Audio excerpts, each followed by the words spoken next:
Nah pada saat dirumahkan itu dia semakin menjadi-jadi bang, karena tante saya ini udah nggak mau lagi memaafkan dia, semakin parah lah di situ kondisinya, sampai pada akhirnya dia pergi ke kota sendirian.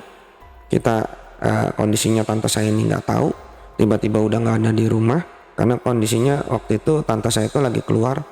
Tiba-tiba di kota ini ada terdengar berita bang, ada satu mayat yang tercerai berai di situ akibat ditabrak kereta api. Oh, oke. Dia berkata seperti ini bang, lu bisa dapat harta apapun yang lu mau, dengan kondisi lu, dengan profesi lu bisa cepat untuk mendapatkan posisi yang terbaik. Tapi resikonya itu jika lu berbuat serong dan menyakiti hati si pemilik hodam ini, mati.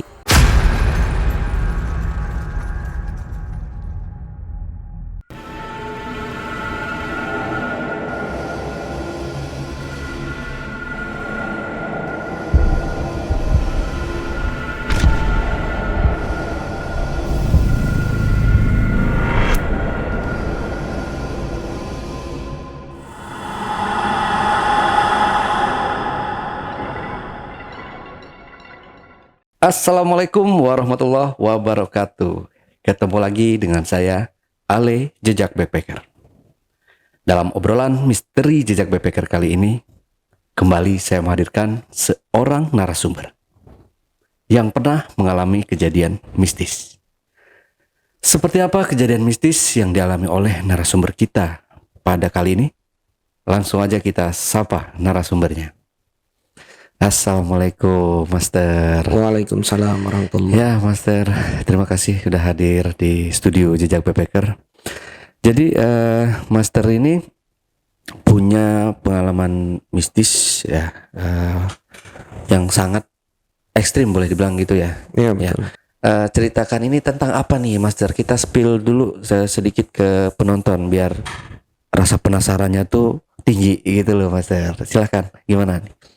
Jadi cerita ini berawal dari kakek saya yang memang mempelajari suatu keilmuan. Keilmuan ini memang beraliran dark atau black magic. Nah, ketika beliau ini sudah meninggal, khodam dari keilmuan ini ikut ke tante saya.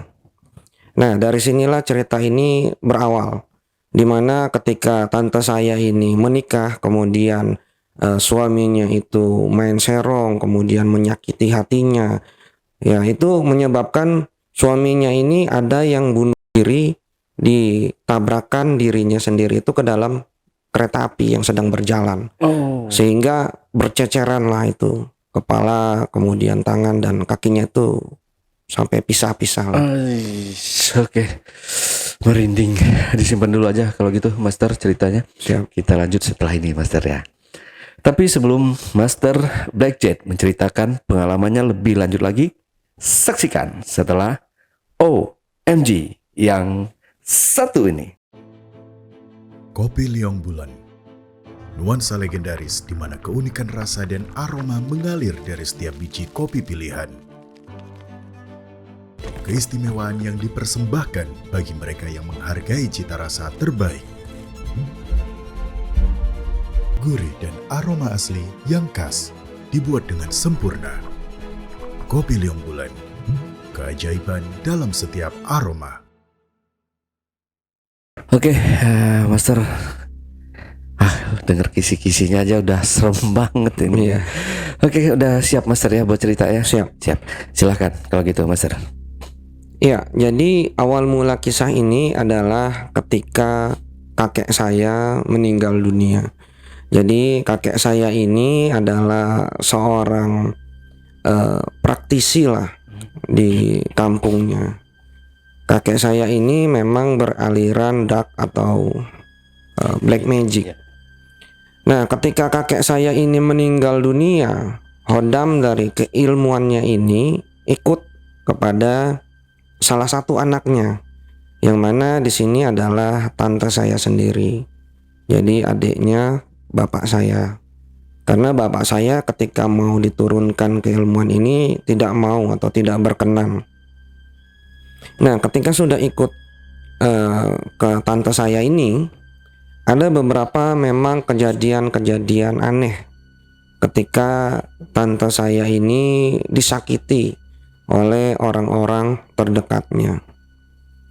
Jadi mungkin ini akan saya ceritakan pelan-pelan karena sampai saat ini pun tante saya ini masih menggunakan keilmuan ini.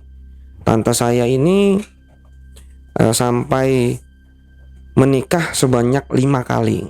Oh. Sebanyak 5 kali. Jadi yang pertama itu dia menikah dengan orang yang di kampung sana juga, di kampungnya dia. Jadi di Jawa Tengah, di daerah Purworejo. Nah, ketika dia menikah, itu saya masih berumur sekitar kelas 2 SMP kalau waktu itu. Kelas 2 SMP itu waktu awal dia nikah. Dia menikah dengan seorang pengusaha cengkeh lah di sana. Pengusaha cengkeh yang mana memang si orang ini atau suaminya ini sering keluar kota. Ketika panen tiba, dia mengumpulkan hasil panennya, kemudian dia jual lah ke pasar.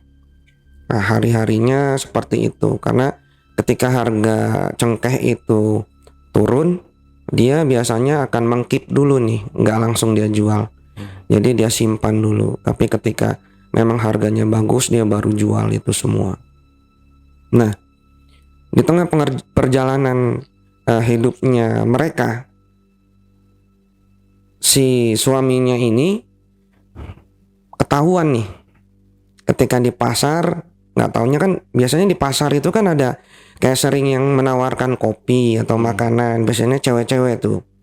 Nah, biasanya kalau udah kayak gitu, ya nggak semuanya, tapi memang pada saat itu kondisinya adalah si suaminya ini main serong lah dengan si penjual kopi ini.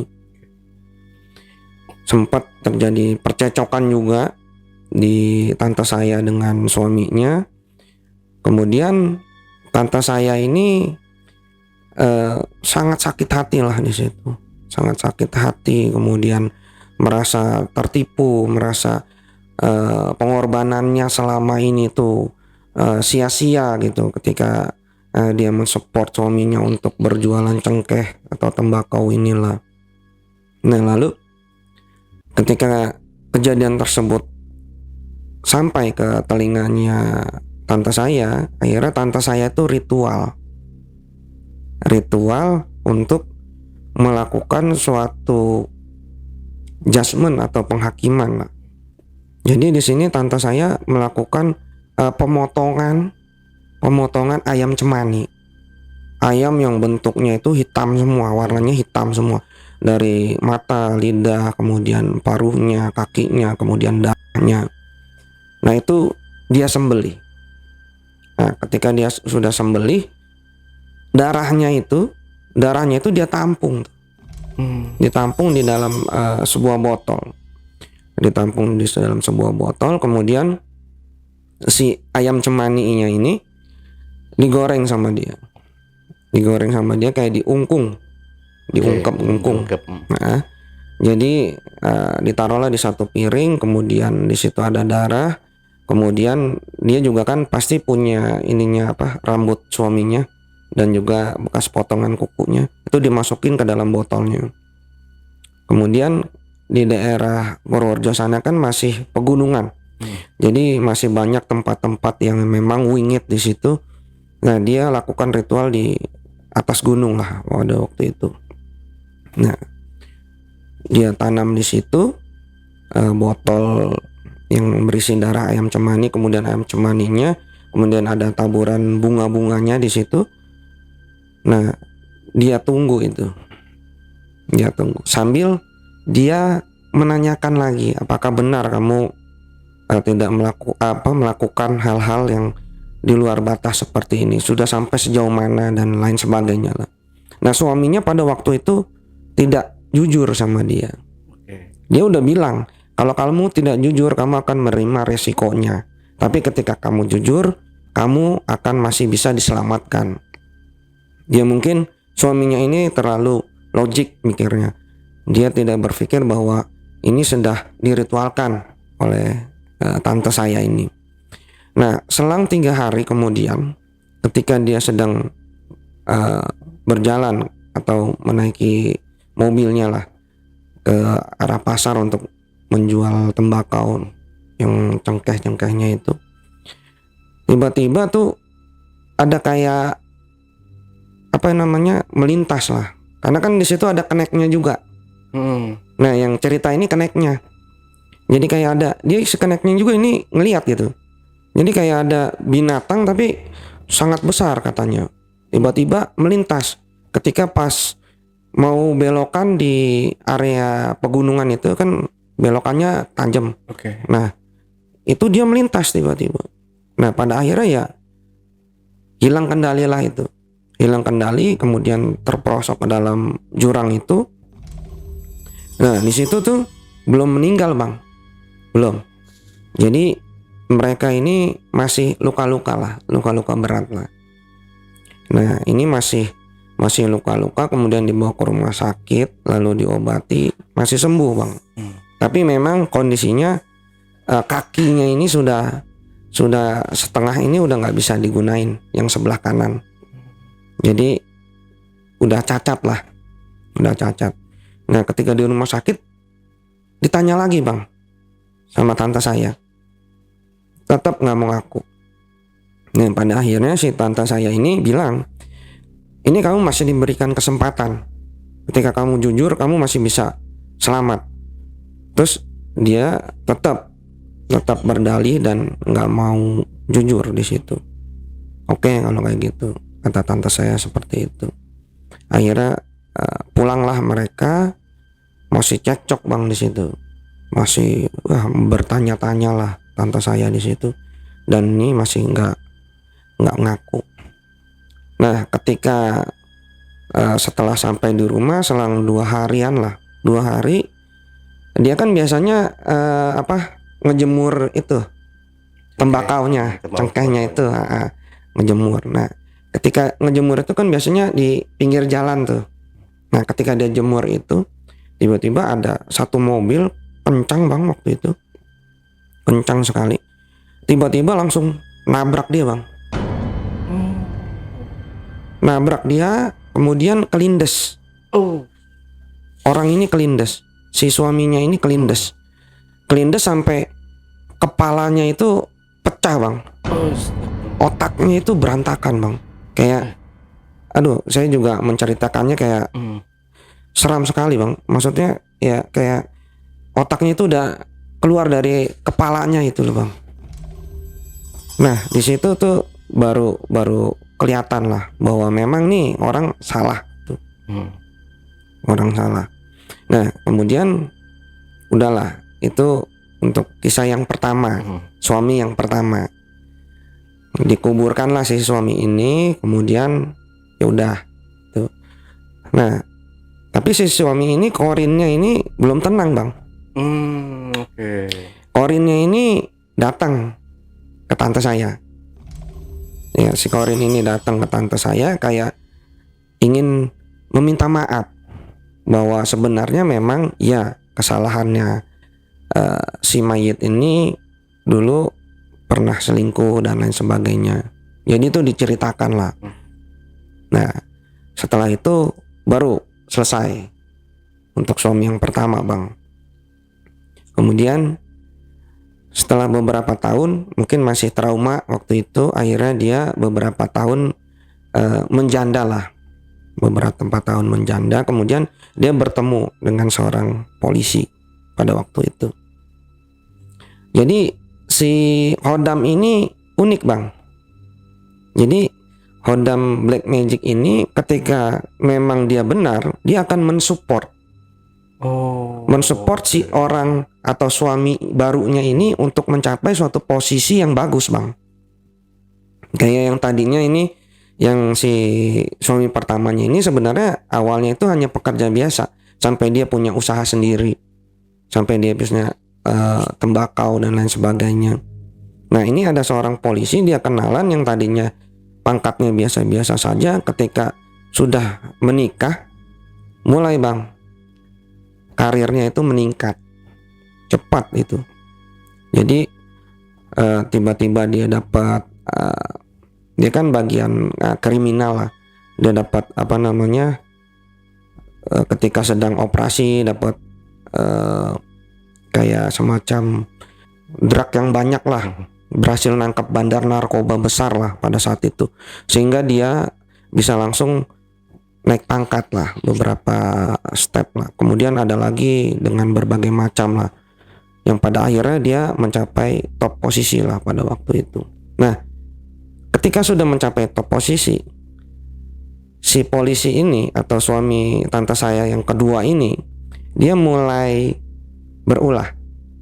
Namanya mungkin punya jabatan, kemudian uangnya juga sudah mulai banyak, kemudian ada harta di mana-mana. Sampai dia nggak pulang bang, dia nggak pulang ke rumah selama beberapa hari. Ditelepon pun susah. Kemudian dia tanya anak buahnya nih, tante saya ke kantornya, kemudian nanya anak buahnya apakah ada nggak emang lagi tugas atau apa. Oh, ternyata memang lagi tugas, tapi kondisinya memang bukan yang tidak mengharuskan untuk nggak pulang gitu loh. Jadi sebenarnya dia bisa pulang, tapi dia nggak pulang pada waktu itu selama beberapa hari lah di situ. Tante saya mulai curiga lah di situ lagi bang. Kemudian ya dia lakukan lagi ritual sama seperti yang dilakukan oleh dia ketika suami pertama bang. Nah, ketika dia sudah melakukan ritual, ada satu lagi yang dia bedakan. Dia memakai, selain memakai ayam cemani, dia memakai kayak kambing hitam. Kambing hitam yang semuanya itu full hitam. Diambil bagian kepalanya, kemudian ditulis dengan aksara Jawa. Di bagian jidat dari si kambing ini ditulis aksara Jawa yang memang ini berkaitan dengan black magic di situ. Kemudian ayam cemani ditaruh di sampingnya, kemudian kepala kambing ada di tengah, lalu ditaburi bunga di situ. Dia berkata seperti ini bang. Ketika kamu sudah diberikan suatu kenikmatan, tapi kenikmatan itu kamu dustakan, maka dapatkanlah apa yang akan kamu dapatkan sebagaimana apa yang kamu kerjakan. Itu salah satu kata-kata kalimatnya dia. Nah, selang berapa hari pulang bang, si suaminya ini yang polisi pulang itu kondisinya udah carut marut bang, mukanya itu udah kusut, kemudian ekspresinya juga udah beda. Terus ditanya sama istrinya, kamu kenapa? Kamu dari mana aja? Dia minta maaf lah di situ, tapi dia belum membuka kenapa dia seperti itu, belum. Jadi terus-terusan ditanya, pada akhirnya dia baru mengatakan bahwa dia selama ini memang pergi dengan cewek lain lah, dia adalah di situ, memang dia jujur kondisinya. Tapi di situ juga dia menceritakan bahwa ketika dalam pelariannya ataupun dalam bersama si cewek ini nih, dia sering sekali melihat hal-hal yang aneh bang. Kayak tiba-tiba dia melihat ada orang yang bertanduk dan berwarna merah. Kemudian ketika dia sedang tidur bersama si cewek ini, dia tiba-tiba dicekek lehernya, sampai dia tuh benar-benar sangat ketakutan pada waktu itu. Oke, ketika dia sudah jujur, berarti ya sudah, tante saya ini memaafkan lah pada kondisi saat itu. Dia benar nih bang, setelah dimaafkan terus nggak ada lagi kondisi yang seperti itu. Kemudian selang berapa tahun dari kejadian itu, pangkatnya naik lagi bang. Nah, ketika pangkat dia naik lagi, kumat lagi bang, seperti itu lagi. Kemudian ya diritualkan lagi lah sama tante saya. Nah pada kali ini dia nggak ngaku bang. Oke. Dia nggak ngaku. Kemudian tante saya ini mencoba untuk mencari informasi tentang suaminya ini ke teman-temannya lah. Pada akhirnya dia mendapatkan informasi itu dari temannya bahwa sebenarnya si suaminya ini sudah menikah lagi bang. Tapi di kota lain. Di kota lain. Nah ketika itu udah kejadian, tante saya udah tahu, akhirnya ritual lagi bang. Kali ini ritualnya bukan kambing hitam. Jadi kambing yang kendit, ada garis hitamnya. Oh, sebutannya kendit. Kendit, ada garis hitam lurus. Nah ketika sudah diritualkan itu, si suaminya ini menjadi gila bang, stres. Dia sering sekali melihat hal-hal yang mengerikan katanya. Sampai pada akhirnya dia diskorsing dari kepolisian itu.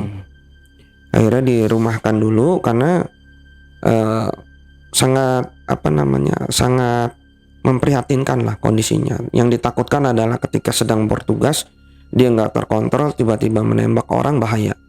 Akhirnya pada saat itu juga pistolnya itu diambil dulu oleh pihak kepolisian, dirumahkan.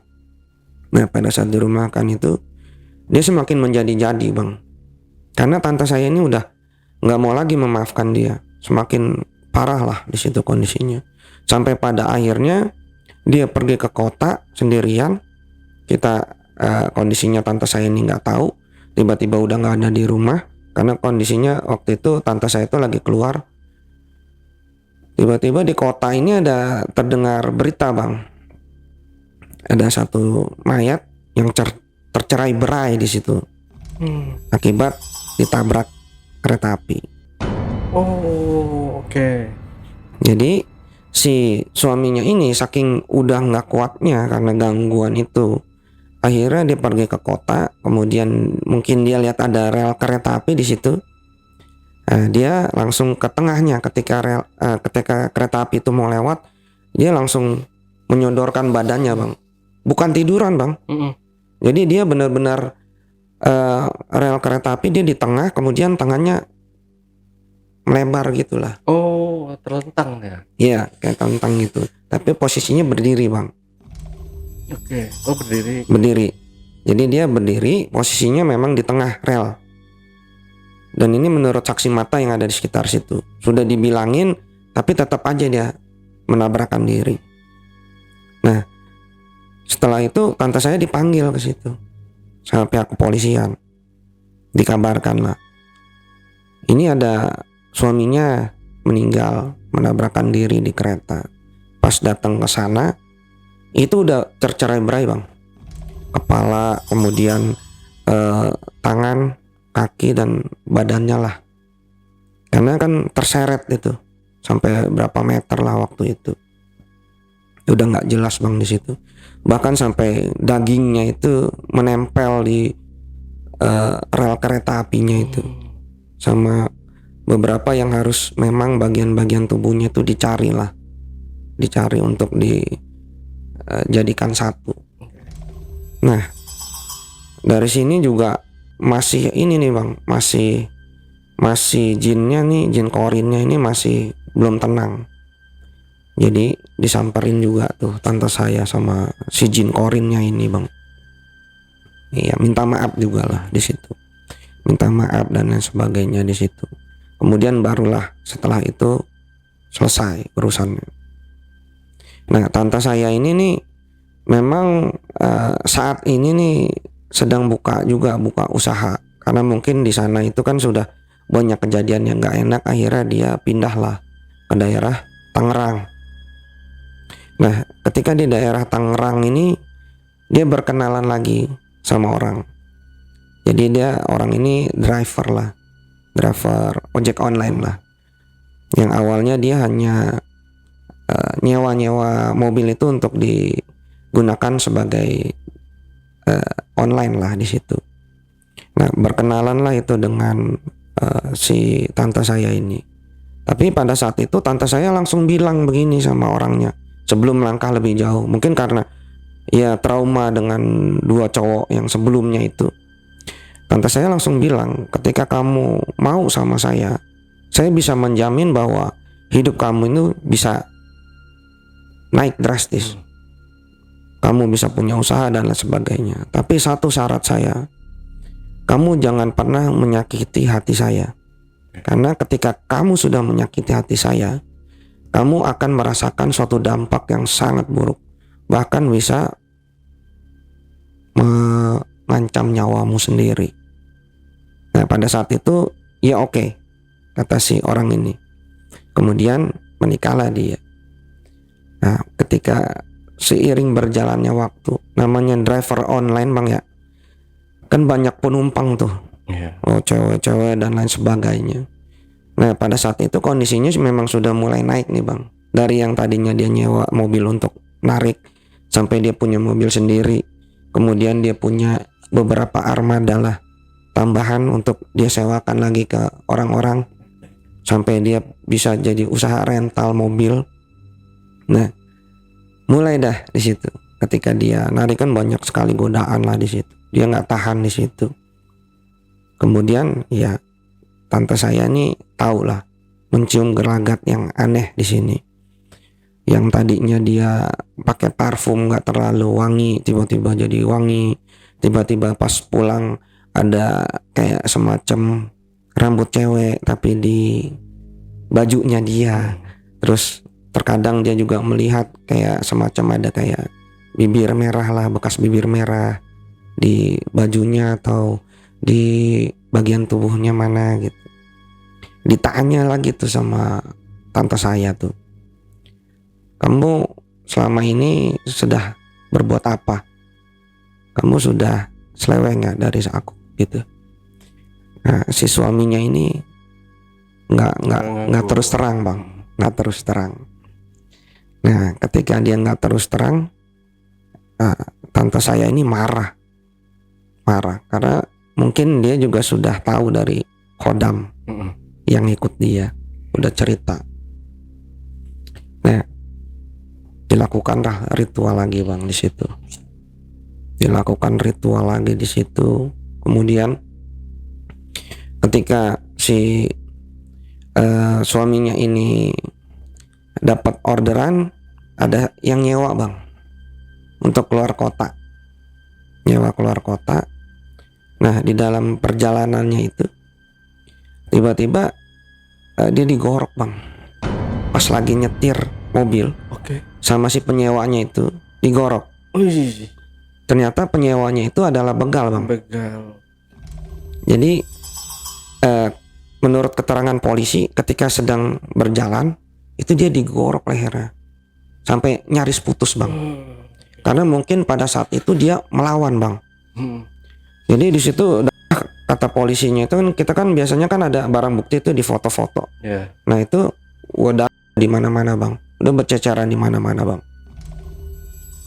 Yang hilang itu handphone dan juga ada uang dan ATM lah di situ. Entah buat apalah ATM itu. Nah kondisinya pada waktu itu ya dibiarkan begitu saja bang. Kan logikanya kalau misalkan begal itu kan mobilnya diambil juga. Ini mah enggak bang. Jadi yang diambil hanya itu aja. Jadi mayatnya itu dibiarkan aja di pinggir jalan. Itu di kebun teh, dekat kebun teh, daerah Puncak itu. Karena dia dapat orderan ke sana. Nah, setelah itu barulah tuh tante saya udah males dengan mau punya suami lagi, karena mungkin trauma yang ketiga bang. Nah trauma yang ketiga. Nah semenjak itu tante saya 3 tahun lah menjanda. Nah setelah selama 3 tahun ini nih tante saya mulai mengalami keanehan bang. Mungkin efek dari yang sebelumnya dia melakukan ritual itu. Jadi kayak dia terkadang jalan itu susah bang. Jalan itu susah. Kayak kakinya itu kayak diseret bang. diseret. Tapi nanti ada kondisi tertentu yang dia bisa normal lagi, Bang. Hanya di kondisi tertentu aja, di waktu tertentu aja. Biasanya tuh menjelang maghrib, kakinya itu pengkor lah, pengkor, jalannya pengkor. Tapi setelah itu besokannya paginya udah baik lagi dia, kayak gitu. Nah, setelah itu dia mungkin merasa kesepian ya, Bang, dengan kondisinya dia yang kadang seperti itu tapi nggak ada yang nemenin. Akhirnya ya udahlah, dia berkenalan lah sama salah satu pedagang pasar di situ. Jadi dia memang berdagang pasar lah di situ. Setelah dia berkenalan, kemudian dia mulailah membuat komitmen kalau dia mau menikah lagi gitu. Nah, mulailah di sini si pedagang sayur ya sama seperti yang sebelumnya, dia mulai naik lagi, Bang. Naik, dia jadi saudagar sayur yang terkenal lah di situ, di salah satu pasar induk di daerah Tangerang sana. Kemudian seiring berjalannya waktu, ya main serong lagi nih, Bang. Main serong lagi. Nah, main serong lagi, datanglah suatu penyakit aneh ke dia nih, ke suaminya yang baru. Nah, anehnya ini adalah ketika dia sedang berjualan, tiba-tiba tuh kayak dia tuh diserang sesuatu, tapi nggak kelihatan serangannya ini. Yang menyebabkan dia nih pernah tiba-tiba itu muntah darah ketika berjualan. Nah, di dalam darahnya itu ada kayak semacam belatungnya. Nah, ada satu ketika di rumah dia muntah darah juga, Bang. Nah, di dalam darahnya itu tuh ada kayak semacam paku tapi kecil yang udah berkarat, Bang. Nah, sebenarnya tante saya ini udah tahu, karena memang tante saya yang ngelakuin ini. Dia nanya lah, ini kenapa kamu seperti ini? Apakah kamu berbuat sesuatu? Kamu nyerong dari saya dan lain sebagainya. Dia nggak ngaku. Yang sampai pada akhirnya ketika dia sedang berdagang menuju pasarnya itu, dia nyebrang, Bang. Nyebrang, tiba-tiba ada truk tronton. Truk tronton gede, jadi kayak yang ngangkut sampah, yang dari pasar tuh. Jadi ketika dia mau nyebrang, ada truk sampah itu yang tronton gede itu. Entah gimana, kan harusnya kan kelihatan tuh pas nyebrang. Ini nggak kelihatan dia. Jadi kelindes lah dia di situ. Kelindes, kemudian ia sampai dia bececeran juga itu otaknya dan lain sebagainya. Itu sampai kayak apa ya ancur-ancuran lah di situ. Nah, setelah itu barulah si tante saya ini nih kayak semacam sadar gitu, Bang. Kayaknya ada yang nggak bener nih, ada yang nggak beres nih. Kenapa setiap di dalam perjalanan hidup saya, oke, saya punya suami, tapi ketika suami saya ini naik, kok pasti akan ada yang hal-hal seperti ini. Ternyata usut punya usut, dia ini sebenarnya meminta tumbal, Bang. Dari si keilmuan ini meminta tumbal. Oke. Keilmuan yang dianut di tantenya ini ya. Jadi kayak semacam pesugihan. Jadi sebenarnya keilmuan yang diturunkan ini alirannya juga untuk pesugihan juga, Bang. Nah, usut punya usut juga, kodamnya ini bentuknya seorang nenek-nenek, Bang. Nenek-nenek yang sudah bungkuk, kemudian dia pakai kain jarik yang Jawa itu loh, kayak kebaya itu. Kemudian sambil memegang tongkat. Memang mukanya itu seram sekali, Bang. Nah, si tante saya ini kemudian berpikir bahwa udah, saya nggak mau lagi ngasih sesembahan ataupun apapun itu gitu, kepada dia lah di situ.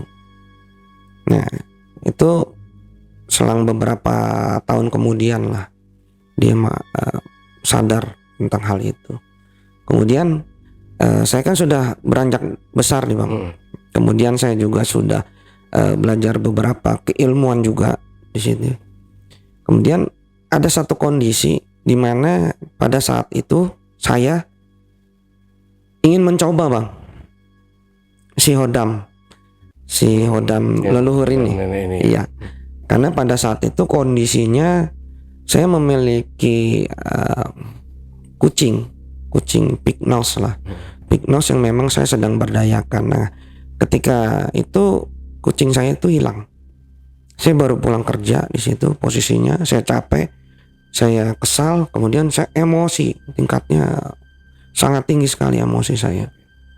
Kemudian di situ saya coba untuk memanggilnya, tapi tanpa ritual yang pakai ayam cemani dan lain sebagainya, enggak.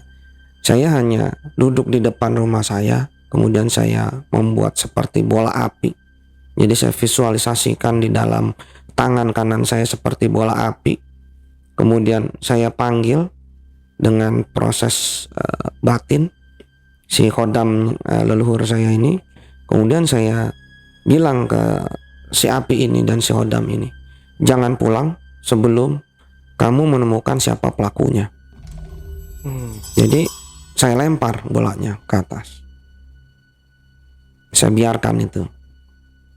Selang 7 hari itu ada suara bang. Memang suaranya nggak kenceng, agak jauh gitu ya, agak jauh. Jadi ada suara kayak laki-laki itu menyebut bang, kayak istighfar atau bertasbihlah, subhanallah, alhamdulillah, wala ilaha illallah, Allahu akbar gitu. Kayak kesakitan gitu bang, kayak kesakitan. Itu pagi, siang, sore, malam bang. Itu durasinya kalau saya hitung antara 5 sampai 10 menit. Ketika memang dia sudah teriak seperti itu. Nah, setelah 3 hari itu belum ada kabar atau apapun itu dari yang saya kirimkan. Selain yang suara itu yang saya juga belum tahu itu dari mana asalnya gitu. Nah, setelah 3 hari mau masuk ke 7 hari itu kalau nggak salah, saya bilang, terserah engkau mau diapakan ini orang yang mengambil. Kalau memang misalkan dia masih bisa untuk diselamatkan, kembalikan apa yang dia curi. Kalau misalkan memang tidak, terserah engkau mau diapakan. Nah, setelah saya ngomong gitu, berapa hari kemudian ada bendera kuning dekat rumah saya. Kondisinya saya belum tahu tuh bang, bendera kuning itu kenapa meninggalnya. Kebetulan saya juga belum melayat pada saat itu. Tetangga saya yang melayat ke sana. Ketika tetangga saya pulang dari melayat, dia bilang sama saya, kalau kucing saya itu ada di tempatnya dia. Kemudian saya minta tolong lah sama si tetangga saya ini untuk coba ambil kucingnya, kemudian taruh aja di depan rumah saya. Pas ditaruh di depan rumah saya, bener bang, kucing itu langsung masuk ke dalam rumah mencari tempat makannya. Nah di situ saya baru tahu itu fix kucing saya, karena saya juga nggak mau menuduh orang sembarangan. Nah ketika sudah fix tahu itu dari asalnya dari yang rumahnya itu meninggal, akhirnya saya melayat lah ke sana bang. Nah pas saya melayat kan biasanya kan kondisinya kan kita ngeliat mayitnya juga tuh, bisa coba lihat mayatnya bang. Nah ketika saya lihat mayatnya itu masih segar bang. Jadi setiap pori-porinya itu mengeluarkan darah bang. Jadi dia dari mata keluar darah, dari hidung keluar darah, dari kuping keluar darah, dari mulut keluar darah bang. Pokoknya dari lubang-lubang itu keluar darah dia. Jadi saya tanya ke keluarganya, Pak mohon maaf, ini sebenarnya kenapa? Saya seakan-akan tidak tahu gitu pak. Ini kenapa? Saya juga nggak tahu mas, karena ketika itu tiba-tiba saja bapak saya ini teriak-teriak, katanya kepanasan. Jadi di badannya itu tuh kayak semacam dibakar bang dari dalam. Jadi kayak dia tuh kayak mungkin kayak disiram air tapi dari dalam lah, kayak dibakar gitu. Dan itu nggak sudah-sudah. Ada waktu-waktu tertentu ketika pagi misalkan di jam 7 sampai jam 8, terus siang jam 12, terus sore, terus malam, terus seperti itu bang. Sampai pada akhirnya puncaknya adalah ketika yaitu tiba-tiba kayak wardah semua bang, dan itu nggak berhenti darahnya sampai akhirnya dia meninggal. Nah disitulah saya baru tahu bahwa oh seperti ini juga cara kerjanya. Selain memang dia bekerja dari orang lain dalam artian menggunakan tenaga orang lain untuk menghabisi seseorang gitu. Ternyata bisa juga dengan menghabisinya lewat seperti ini gitu. Tapi setelah itu bang, saya merasakan suatu hal yang apes bang. Selama 3 tahun itu saya apes bang, benar-benar habis semua harta saya. Kemudian saya sering sakit di situ. Ya mungkin karena cara pemanggilan saya ini nggak sempurna, nggak seperti yang tante saya. Jadi pada akhirnya itulah ya juga yang memakan badan saya dan juga apa yang ada di sekitar saya. Nah ketika tante saya ini kan dia melakukan ritual dengan persembahan ayam cemani, kemudian dengan kambing dan lain sebagainya. Nah kalau saya kan enggak, saya langsung panggil, saya langsung suruh. Nah itu dia meminta imbalan seperti itu. Masih untung nyawa saya masih selamat. Jadi dari sini saya berpikir bahwa hodam ini sangat berbahaya sekali. Jadi saya belum menggunakannya sekarang lagi, belum. Sudah sangat lama sekali saya tidak menggunakan. Terakhir ya itu untuk yang kucing saya itu, case kucing saya itu bang. Seperti itu bang. Oke. Nah berarti si tantenya ini itu tadi yang keempat ya? Yang keempat. Yang Iya. kelimanya? Yang kelimanya ada lagi bang, TNI. Oh ini suami terakhirnya nih. Terakhir TNI. Nah itu belum lama bang. Belum lama. Jadi tante saya ini nikah lagi. Setelah sekian lama itu dia menikah lagi. Menikah lagi dengan anggota TNI. Nah TNI ini TNI Angkatan Udara bang, yang biasa dia terjun payung juga lah, sering dikirim ke daerah konflik di situ. Nah, namanya TNI ya, sering dikirim ke luar kota dan lain sebagainya. Tante saya tuh kadang ikut, kadang enggak bang, karena dia juga malas untuk berpindah-pindah bang.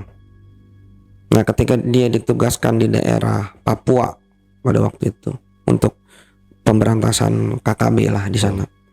Nah itu dia ada main serong di sana bang. Main serong di sana karena pangkatnya kan udah lumayan juga lah. Mungkin karena juga di sana dia sendiri tanpa ada yang ngawasin dan lain sebagainya, akhirnya dia mungkin beranggapan bahwa udah bebas kali di sini gitu. Nah, tante saya memang sudah tidak mau sebenarnya bang untuk menggunakan si hodam ini, nggak mau. Tapi entah kenapa pada saat si TNI ini melakukan hal-hal yang seperti itu, tante saya tuh berasa bang, kayak ada yang ngasih tahu gitu. Cuman tante saya nggak mau melakukan ritual lagi, nggak mau. Jadi ya udah dibiarkan saja. Mungkin tante saya sudah malas juga bang, karena akibatnya juga nggak bagus buat dia gitu. Dibiarkan saja. Nah kemudian selang nggak lama tante saya ini dapat kabar dari temannya suaminya yang baru ini. Dapat kabar bahwa suaminya ini gugur di Papua. Kena tembak. Di awalnya diculik bang. Karena culik dia. Jadi ketika dia patroli, sekali patroli kan sekitar ya 10 orang lah untuk menyisir daerah tertentu lah di situ. Nah, terjadi kontak tembak di situ. Kemudian suaminya ini berhasil tertangkap sama KKB. Akhirnya diculik lah di situ. Nah setelah diculik itu ternyata dia minta tebusan tuh KKB, tapi dari pihak kitanya nggak memberikan. Akhirnya dia disiksa lah di situ. Dari kukunya dicabutin, kemudian matanya dicopot. Dan itu matanya dicopot itu dia masih hidup bang. masih minta tawaran lagi, masih belum dibunuh belum. Jadi ini dari temannya cerita, karena kan ada videonya tuh bang. Dia dikasih videonya lah di situ. Jadi kondisinya matanya tuh udah nggak ada di situ, kayak masih berdarah gitulah. Nah itu masih minta tebusan lah. Nah dari pihak kitanya tuh nggak ngasih. Akhirnya disiksa lagi bang. Jadi lidahnya itu ditarik, kemudian diputusin, digunting pakai ini, tau kan yang pemotong rumput, dipotong bang lidahnya sampai dia putus, terus darahnya itu kemana-mana bang. Nah itu tuh belum meninggal bang, belum. Jadi pas terakhirnya meninggal itu dia disuruh duduk, kemudian tangannya diikat, kemudian dia dijambak dari atas, pakai belatinya dia, yang belati Rambo itu, di sininya dipotong bang.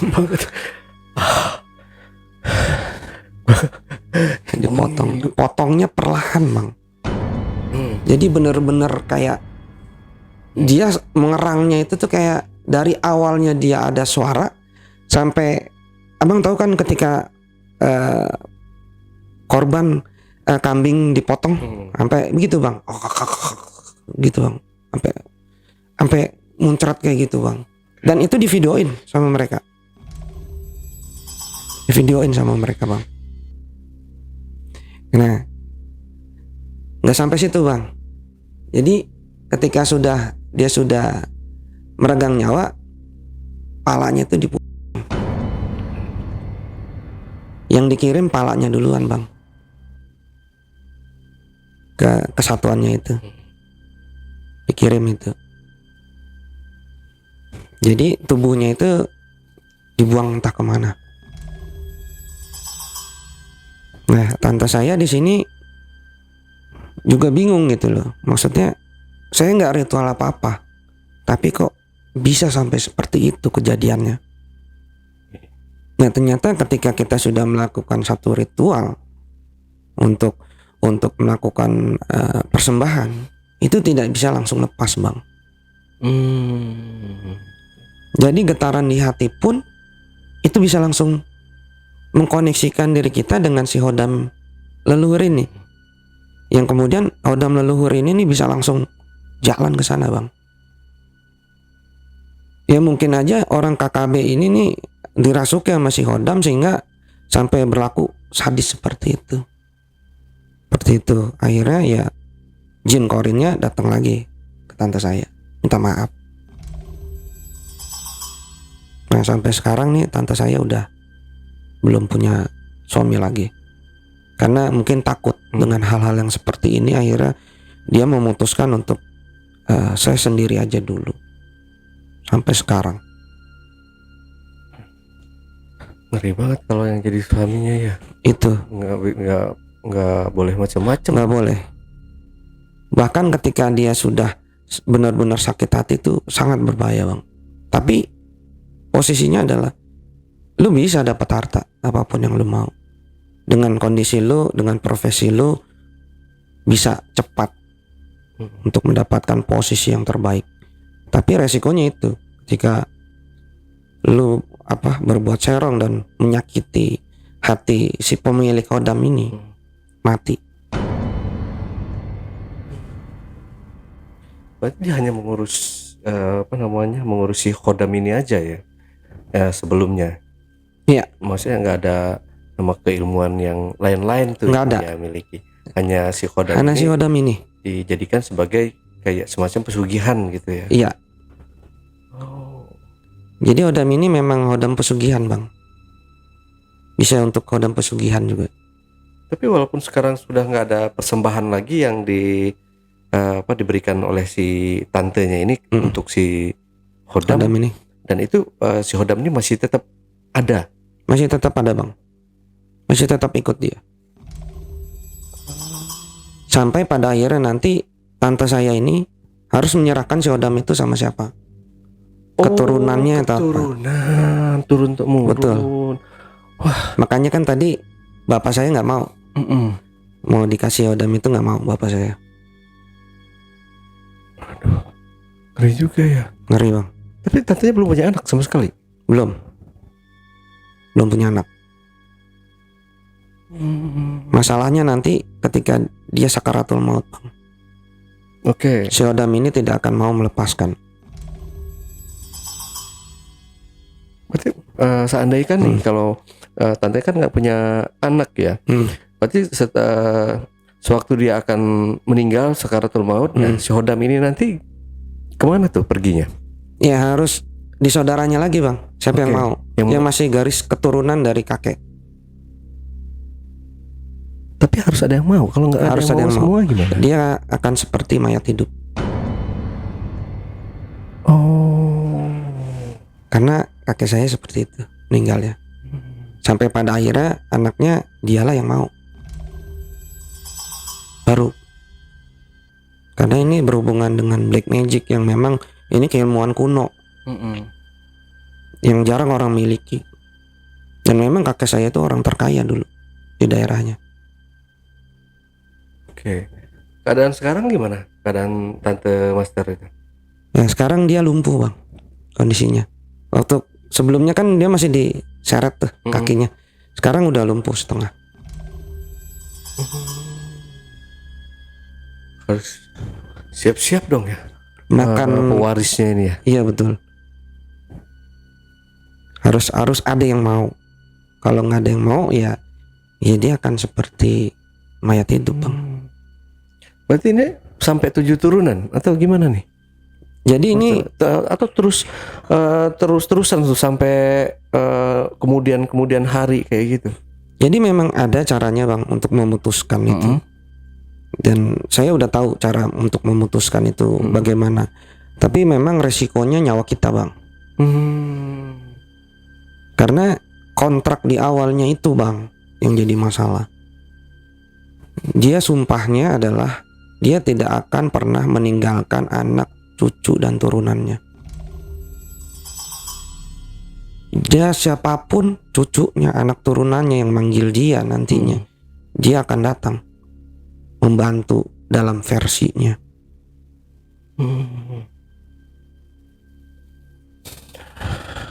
Tapi ya itu bang, harus dengan emosi, harus dengan dendam, harus dengan penuh rasa kecewa, baru dia akan datang bang.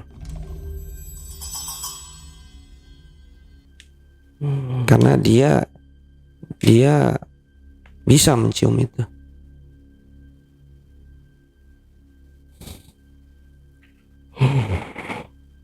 Ya semua korbannya dengan sangat ini ya Tragis, Bang. tragis semua meninggalnya. Berarti si Hodam ini gimana ya kalau ngelihat bentukannya nenek-nenek tapi dia mematikan juga. Iya. Gitu. Iya, Ngilu. itu bang. Iya makanya ya jangan sekali-sekali teman-teman menggunakan Ilmu black magic. ilmu hitam kayak gitu ya. Akibatnya ya itu menyedihkan dan sangat Iya. tragis, memilukan ya. Oke, dari sini Master ada yang perlu disampaikan lagi nggak nih atau yang terlewatkan yang tadi ceritanya mungkin Master bisa sampaikan lagi atau pesan-pesannya mungkin ada yang mau disampaikan, silahkan. Iya. Mungkin pesan bang di sini. Jadi ketika kita belajar suatu keilmuan, hendaknya kita memang benar-benar tahu keilmuan apa yang kita pelajari. Karena ketika keilmuan itu sudah kita pelajari, biasanya akan ada hodam yang ikut. Apalagi ketika hodam itu adalah berkaitan dengan keilmuan black magic. Ini bisa sangat berbahaya sekali untuk anak dan turunan kita nantinya. Bukan hanya kepada kita, tapi anak turunan kita nantinya. Jadi hendaknya belajarlah keilmuan yang memang bermanfaat untuk diri kita, keluarga, dan juga orang lain. Oke JBackers, itulah tadi obrolan misteri jejak backpacker bersama narasumber kita Master Blackjet. Jangan lupa untuk selalu support channel YouTube Jejak Backpacker dan channel YouTube Ale Jejak Backpacker. Buat teman-teman juga yang punya pengalaman menarik dan ingin bercerita langsung di studio Jejak Backpacker, teman-teman dapat menghubungi admin melalui nomor WhatsApp di 0858 47000 683 atau di 0852 1234 5683. Wassalamualaikum warahmatullahi wabarakatuh. Oke, Master, terima kasih, Master ya. Semoga teman-teman Noise dan teman-teman YouTube juga suka dengan cerita ini ya, Master ya. Siap. Oke, sehat selalu, Master. Dan Sama-sama, Bang Ale. sampai jumpa.